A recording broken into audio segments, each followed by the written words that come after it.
Hi, I'm Stephanie with Crosscut Sewing, and today I'm going to show you how to use the alphabet stitches on your EverSewn Sparrow 30.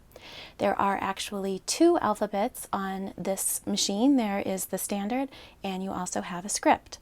These are really handy. I like to use them to put sizes on my handmade garments. They are great for labeling kids' clothes with initials or things like that, and they are also great to make labels for your quilts.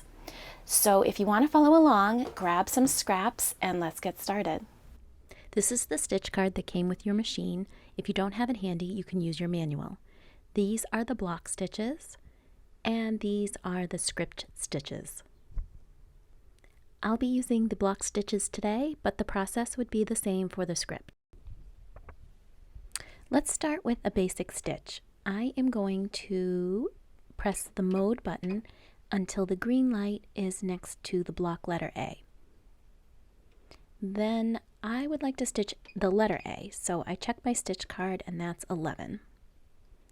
And it shows you that you need the satin stitch foot, and that arrow there is the lock button. So as long as that's pressed and I see that arrow on the screen, it will only stitch one A and then stop. If I wanted to stitch the letter A over and over, I could turn that off. So now that that's finished, I'm going to go ahead and switch to the letter B and stitch that right on there.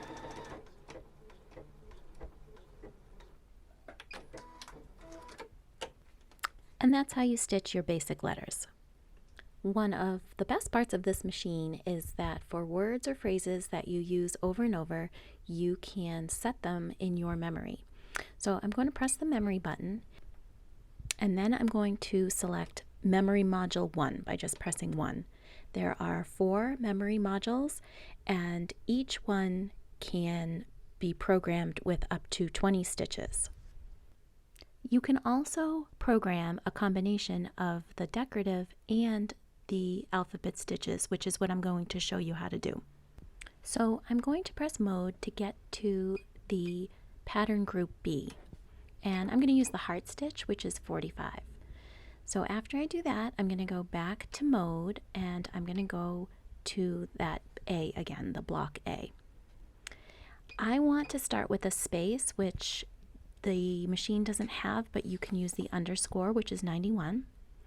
And then I am going to type my letters. So I am typing made by, and again, where there's no space, I'm just using that underscore.